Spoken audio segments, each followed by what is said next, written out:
Today's blog is the second in our Trails series, a companion to our year-end fundraising campaign.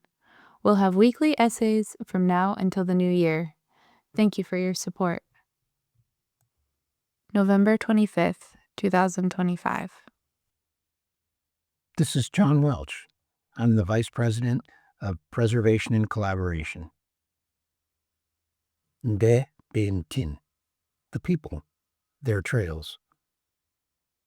I've been hot on the trail of Ndee, Western Apache archaeology since the mid-1980s, dedicating many days and weeks to following documentary leads in the rugged uplands above the Salt River.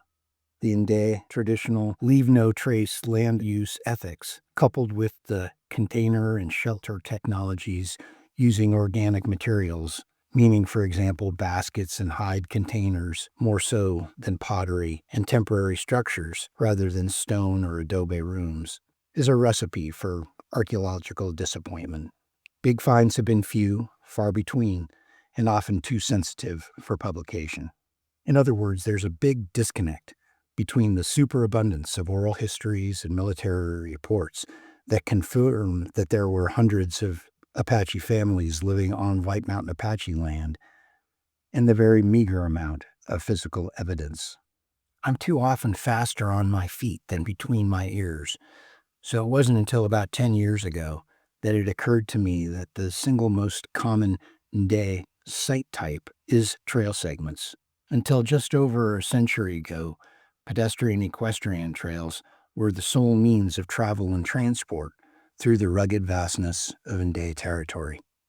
Ndee Trails connect places, oral traditions, and landscape-level learning and sharing. Ndee are, of course, among the world's greatest trailblazers and users. It often seems like most of the old stories are about families heading over to Payson and down to Globe and across the Black River to San Carlos. With invaluable help from White Mountain Apache Tribe Historic Preservation Officer Mark Altaha, his assistant Greg Henry, ace photographer Bill Hatcher, and other colleagues, we've gotten busy following, mapping, and otherwise documenting trails. It's a big kick to get together over the years and see you can still shoulder a heavy pack and navigate the canyons and ridges, following the faint traces of the walkers and riders from days not so very long ago. These trail features are proving to be wonderful sources of information, and the work has prompted Greg to seek information from older cowboys and others familiar with the Outback. Greg has added some really compelling place names and stories to the atlas we are building.